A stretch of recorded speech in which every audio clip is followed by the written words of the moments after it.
Hey friends, welcome back to She's At It Again. My name is Tanya. This is the third soup that we're going to be making. This is cream of mushroom soup. This is actually one of my favorites. As a kid growing up, I don't even remember ever having a mushroom, probably until I was in my teens. And I know that sounds crazy for people who grew up just eating mushroom this, mushroom that. We grew up on a farm. I just never had mushrooms. Those were called toadstools. Those were out in the yard, and you don't eat them. They're all poisonous. No matter what it looks like, it's poisonous. So just trust me when I say, when I was turned on to cream of mushroom soup in something, I just couldn't believe how good it was. That's not even exaggerating at all.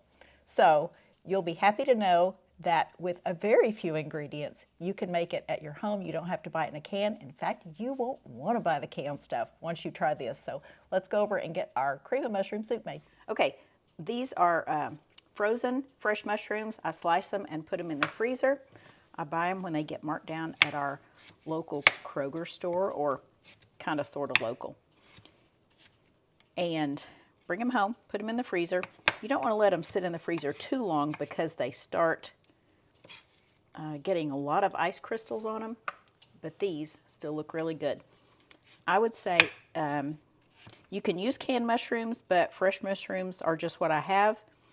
And I would say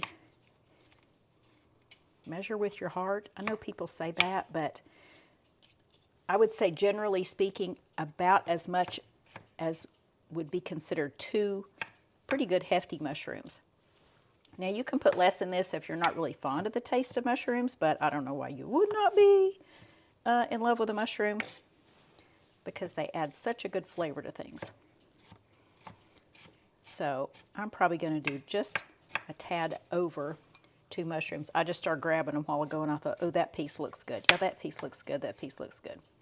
I have my saucepan heating up just to my left over here. And just like with our other soups, I'm going to put some butter in there. And we're going to saute these mushrooms.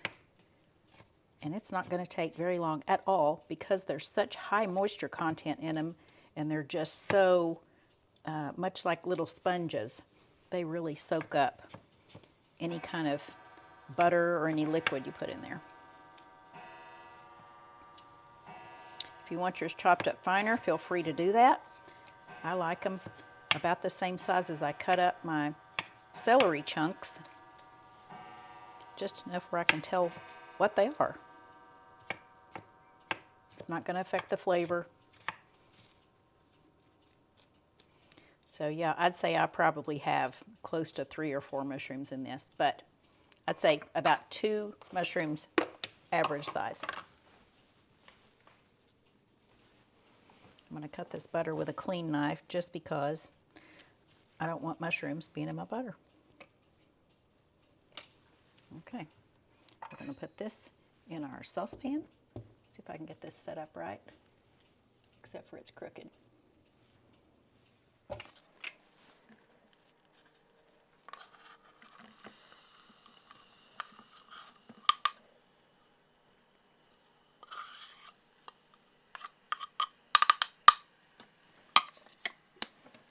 I'm going to add almost 1/4 teaspoon of salt to this. That right there.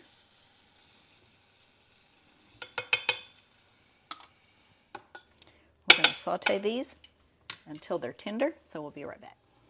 Our mushrooms have softened up quite a bit. We're going to be adding 3 tablespoons of our organic plain flour to this.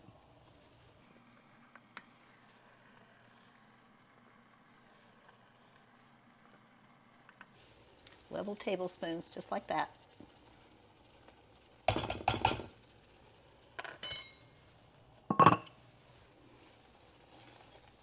And stir it up to make a roux.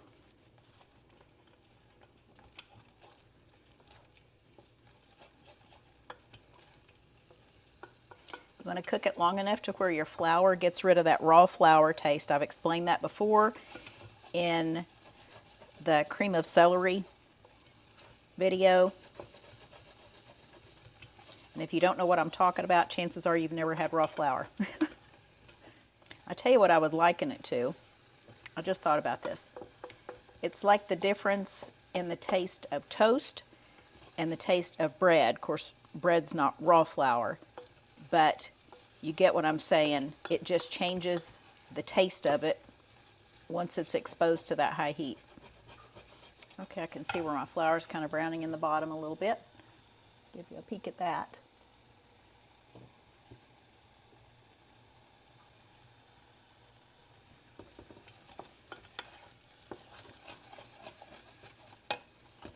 Now we're going to add our milk to it. And I did about 3/4 cup of milk and 1/4 cup of chicken broth, just because I have some good chicken broth in the fridge.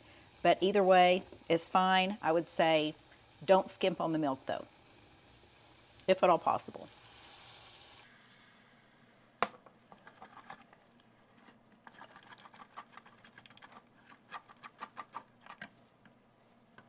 What's happening at this point is those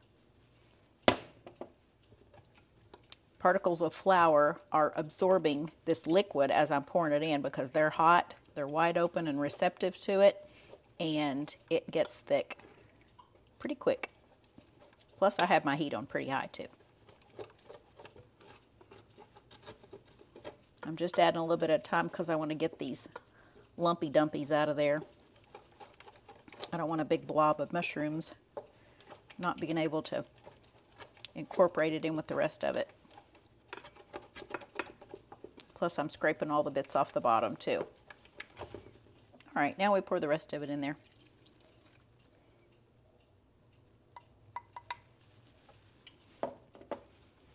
The last thing we're going to add is our 1 ounce of cream cheese.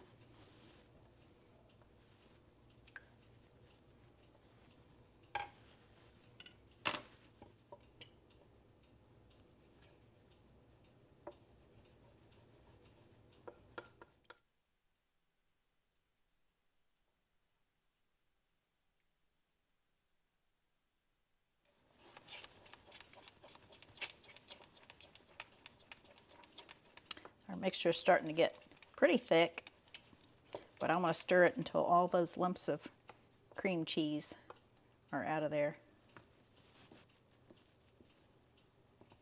Like that one. It's not going to get past me. Okay, I think we are done.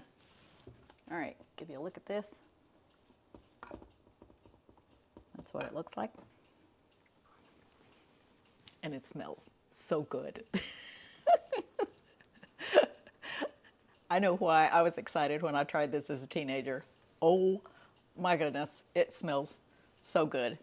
And I used to laugh about people eating it straight out of the can. I'd be like, that is nasty. But yeah, with the homemade kind, I think I could actually eat it straight out of the pan, not straight out of the can. But anyway, all right, we're gonna take this off the burner, let it cool off, and yeah, now all of our soups are done. So I'm excited. Next recipe will show what to do with all three in the very same recipe, and together it is so fabulous. It's like a melody. It's great. Yeah, I don't know anything about music. I just said that. Okay, so recipe will be in the description as always, and we look forward to sharing something again with you real soon, especially the casserole I'm fixing to make with this. So check it out. Bye guys.